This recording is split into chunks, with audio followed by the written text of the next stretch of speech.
Hey guys what's up. तो आज हम लोग बात करेंगे ऑप्टिक एट्रोफी के बारे में।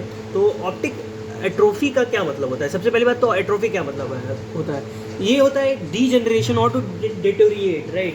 टू मतलब कि वेस्ट अवे, डिटोरिएट या डीजनरेशन एक तरीके से, तो उसी को ऑप्टिक एट्रोफी मतलब एट्रोफी कहते हैं, राइट? तो ऑप्टिक नर्व की अगर एट्रोफी होने लगे तो उसी को क्या कहेंगे? Optic atrophy. तो इंट्रोडक्शन की बात करेंगे, सीधा टॉपिक पे आते हैं। Optic atrophy is an end stage होती है that disease, end stage disease है, right? End stage disease that arises from myriad causes of optic nerve damage anywhere along the path from the retina to the lateral geniculate body, right? अगर retina से लेके आप लोग अगर pupillary pathway कह रहा हूँ, विजुअल पाथवे को फॉलो किया होगा तो आपको पता है कि रेटिना से लेके लेटरल जेनिकुलेट बॉडी तक अगर आपका कहीं भी कोई भी डैमेज हुआ, ठीक है ना, कहीं भी कोई भी डैमेज हुआ तो ऑप्टिक एट्रोफी हो जाएगी, ठीक है? और उसके कई कॉजेज होते हैं, मिड्रियार्ड कॉजेज हो सकते हैं, मतलब मिड्रियार्ड उनका होते हैं, कई कॉजेज होते हैं। Myriad causes of optic nerve damage anywhere along the path from the retina to the lateral geniculate body.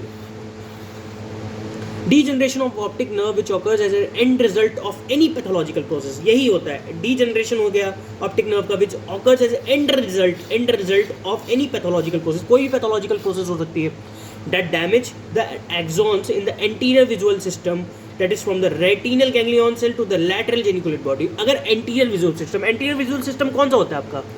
lateral geniculate body के पीछे posterior visual system होता है, lateral geniculate body के आगे anterior visual system होता है। अगर कहीं भी आपका डीजनरेशन ऑफ ऑप्टिक नर्व हुआ due to any pathological process जो कि एक्सॉन को डैमेज करता है उधर के, तो क्या होगा? ये ऑप्टिक एट्रोफी प्रेसिपिटेट कर जाएगा। Death of retinal ganglion cell axons that comprise the optic nerve, which resulting picture of pale optic nerve on fundoscopy। अब फंडोस्कोपी पे कैसा दिखेगा? जब डीजनरेट कर गया, ये डेथ हो गई रेटिनल गैंग्लियन सेल की, क्योंकि एक्सॉन को कंप्राइज करता था ऑप्टिक नर्व के साथ, तो क्या देगा ये? Pale optic nerve on fundoscopy, pale optic nerve देगा। अब primary versus secondary optic nerve मतलब कि हम लोग देखते हैं प्राइमरी ऑप्टिक नर्व में degeneration of nerve fibre without any complicating process within the eye. यहाँ पे क्या होता है? ऑप्टिक नर्व फाइबर का डीजनरेशन हुआ लेकिन कोई कॉम्प्लिकेटिंग प्रोसेस इससे पहले प्रेसिडेंट ये नहीं थी, ठीक है? तो ये सिफिलिटिक ऑप्टिक एट्रोफी हो सकता है ऑफ टेप्स डॉर्सालिस, राइट? सिफिलिटिक वाला याद रखना है, यहाँ पे सिफिलिटिक इज वेरी इंपॉर्टेंट, ठीक? सेकेंडरी ऑप्टिक एट्रोफी में occurs following any pathologic process which produces optic neuritis और पेप्लिडीमा, ठीक है ना? तो कोई भी पैथोलॉजिक प्रोसेस के बाद अगर ये चीज़ हो, ठीक है ना, प्राइमरी ऑप्टिक एट्रोफी में कोई इंसिडेंट कॉज नहीं था, यहाँ पे इंसिडेंट कॉज है, ठीक है ना? मतलब कि पैथोलॉजिक प्रोसेस एक हुई उसके बाद ये कॉज हुआ, तो सेकेंडरी ऑप्टिक एट्रोफी, राइट? अब ascending versus descending optic atrophy, ascending versus descending optic atrophy में क्या दिक्कत है? असेंडिंग मतलब ऊपर चढ़ना, the nerve fibre degeneration process ascends from the eyeball towards the geniculate body, from the eyeball towards geniculate body ascend कर रहा है। डिसेंडिंग मतलब degeneration process from the posterior portion of the optic nerve towards optic disc. अब ये posterior optic nerve से आ रही है optic disc की तरफ, तो ये डिसेंडिंग होगी, राइट? असेंडिंग मतलब पीछे जाना, यहाँ के केस में डिसेंडिंग मतलब आगे आ रहा है ना, पीछे से आगे, ऑप्टिक नर्व से ऑप्टिक डिस्क तक आ रहा है, राइट? समझ रहे हो? नेक्स्ट हम लोग बात करेंगे इसके ऑप्थेल्मोस्कोपिक क्लासिफिकेशन के बारे में। तो what is ophthalmoscopic classification? Primary simple atrophy, consecutive optic atrophy, glaucomatous हो सकता है ऑप्टिक एट्रोफी हो, post neuritic optic atrophy, vascular optic atrophy, ठीक है ना? तो ये याद कर लो यार कि प्राइमरी हो सकता है, कॉन्सिक्यूटिव हो सकता है, ग्लोकोमा के कारण से हो सकता है, right? Post neuritic optic atrophy हो सकता है, वैस्कुलर इस्चेमिक ऑप्टिक एट्रोफी हो सकता है। पैथोलॉजी क्या होगी इसकी? Degeneration of optic nerve fibre बताया ही था, अटेम्प्टेड बट अनसक्सेसफुल रीजनरेशन होता है, अटेम्प्टेड होता है लेकिन unsuccessful regeneration. Proliferation of astrocytes and glial tissue, यहाँ पे किसका प्रोलिफरेशन होगा? एस्ट्रोसाइट्स का एंड ग्लाइल टिश्यूज का। Excessive gliosis, orderly gliosis, negligible gliosis, ठीक है ना? तो ग्लायोसिस के ऊपर ये डिपेंड करता है, चाहे तो ये एक्सेसिव ग्लायोसिस हो या ऑर्डरली ग्लायोसिस हो या नेग्लिजिबल ग्लायोसिस हो। Proliferation of astrocytes, right, and glial tissue यहाँ पे होगा, एस्ट्रोसाइट का प्रोलिफरेशन और ग्लाइल टिश्यू का प्रोलिफरेशन, ठीक है? ईटियोलॉजी क्या क्या होगी? प्राइमरी सिंपल ऑप्टिक एट्रोफी, ठीक है ना? ईटियोलॉजी में क्या? प्राइमरी सिंपल ऑप्टिक एट्रोफी होगी। Lesions proximal to optic disc without antecedent पेप्लिडीमा।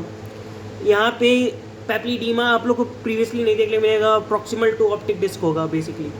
Multiple sclerosis, retrobulbar neuritis, Leber's optic atrophy, intracranial tumour, trauma, toxic amblyopia, tabes dorsalis, these can be causes of primary optic atrophy, right. तो क्या क्या हो सकते हैं? Multiple sclerosis, toxic amblyopia, retrobulbar neuritis, Leber's optic atrophies, intracranial tumours, trauma, tabes dorsalis. Consecutive में क्या हो सकता है? कॉन्सिक्यूटिव ऑप्टिक एट्रोफी में destruction of ganglion cells secondary to degenerative और inflammatory lesions of choroid and retina. Choroid और retina को हम लोग इनर रेटिना ब्लड सप्लाई को कर इन्वॉल्व कर लिया without the involvement of optic disc, right. तो यहाँ पे क्या क्या हो सकता है? Diffuse chorioretinitis, CRAO, CRVO, retinitis pigmentosa, pathological myopia, right.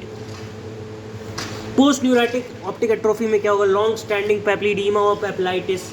यहाँ पे लॉन्ग स्टैंडिंग हो सकता है पेप्लिडीमा या पेपिलाइटिस, राइट। पोस्ट न्यूराटिक हो सकता है, ठीक है। ग्लूकोमेटस में लॉन्ग स्टैंडिंग रेज्ड आईओपी के कारण से भी ऑप्टिक एट्रोफी हो सकता है, राइट। आप लोगों की पढ़ाई है कि वहाँ पे ऑप्टिक एट्रोफी हो जाता है ग्लूकोमा केसेस में, तभी वहाँ पे रेड ग्रीन कलर की ब्लाइंड, मतलब कि वहाँ पे स्कोटोमा बनता है, जो कि आर्कोएड बेजरम स्कोटोमा जो भी बनता है उधर, ठीक है। नेक्स्ट हम लोग बात करेंगे वेस्कुलर या इस्चीमिक और ऑप्टिक एट्रोफी के बारे में। वेस्कुलर हो जाए या इस्चीमिक हो जाए ऑप्टिक एट्रोफी, राइट। तो conditions other than glaucoma producing disc ischaemia, तो कंडीशंस ग्लूकोमा के अलावा जो प्रोड्यूस करे डिस्क इस्कीमिया को, तो उसको वेस्कुलर इस्चीमिक ऑप्टिक एट्रोफी कह देंगे, right. Other than glaucoma giant cell arthritis हो सकता है, हेमरेज हो सकता है, एनीमिया हो सकता है, क्विनीन पॉइजनिंग हो सकती है, राइट। क्लिनिकल फीचर्स क्या क्या हैं? लॉस ऑफ विजन, प्यूपिल, ठीक है ना, लॉस ऑफ विजन हो गया। क्लिनिकल फीचर में प्यूपिल सेमी डायलेटेड होता है, sluggish, absent direct light reflex होता है, swinging flash light reflex Marcus प्यूपिल होता है, RAPD, राइट। तो ये सब प्यूपिल में देखेंगे। RAPD देख सकते हैं, स्लगिश और एब्सेंट डायरेक्ट लाइट रिफ्लेक्स देख सकते हैं, सेमी डायलेटेड प्यूपिल होगा। विजुअल फील्ड लॉस हम लोग देखेंगे कि विजुअल फील्ड का लॉस कैसे होगा यहाँ पे क्लिनिकल फीचर्स में।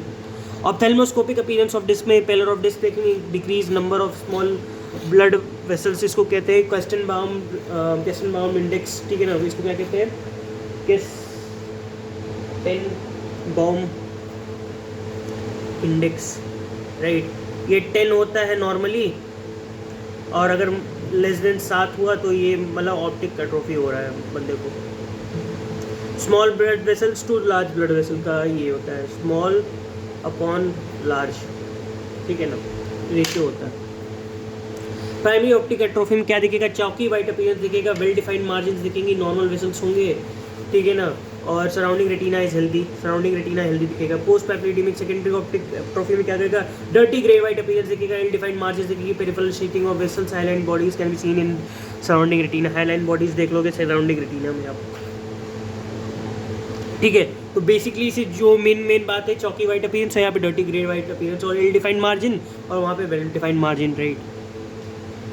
यहाँ पे पेरीपेपलर शीथिंग देख सकते हो, ठीक है ना, वेसल्स की, वहाँ पे नॉर्मल वेसल्स रहेगी, और हाईलाइन बॉडी यहाँ पे देख सकते हो, वहाँ पे नहीं दिखेगी आपको सराउंडिंग रेटिना में। डिफरेंशियल डायग्नोसिस नॉन पैथोलॉजिकल में axial myopia, infants and elderly people with sclerotic changes, large physiological cup, ठीक है। डिफरेंशियल डायग्नोसिस में नॉन पैथोलॉजिकल ये कॉजेज हो सकते हैं, जो कि एक्सियल मायोपिया, ठीक है ना, इन्फेंट्स में हो सकता है, एल्डरली पीपल में स्क्लेरोटिक चेंज जिसमें हो जाए, इन्फेंट्स लार्ज फिजियोलॉजिकल कप, ये हो सकता है, राइट।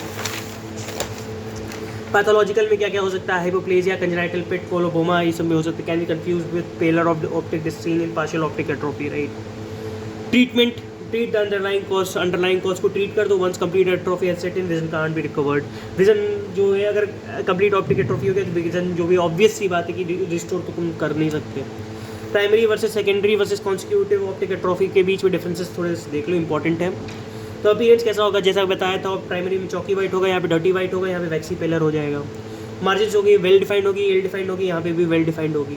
लैमिना क्रिब्रोसा वेल सीन होगा, ऑब्सक्योर्ड होगा, वेल सीन होगा, बिकॉज सेकेंडरी ऑप्टिक जो आपका ये होता है उसमें ऑप्टिक डिस्क की स्वेलिंग एंटीसीडेंटली होती है। वेसल्स क्या होंगी? नॉर्मल होगी, पेरीपेपलरी शीथिंग होगी, यहाँ एटेन्यूएशन हो जाएगा, क्योंकि कॉन्सिक्यूटिव ऑप्टिक एट्रोफी में जानते हो कि रेटाइनल इनर रेटाइनल वेसल्स का इन्वॉल्वमेंट होता है, तो वहाँ पे एटेन्यूएशन होने लगता है। Surrounding retina always it is healthy hyaline body seen और पैथोलॉजी सीन, ठीक है ना। सराउंडिंग रेटिना में ऑब्वियसली वो रेटाइनल के ब्लड वेसल्स को इन्वॉल्व करता है, तो वहाँ पे पैथोलॉजी कुछ सीन देखेंगे, और सेकेंडरी में हाईलाइन बॉडीज़ के अलावा कुछ नहीं दिखेगा रेटिना में। तो आई गेस आपको ऑप्टिक एट्रोफी मोटा मोटा समझ में आ गया होगा। तो मिलते हैं आपसे नेक्स्ट वीडियो में, तब तक के लिए बाय।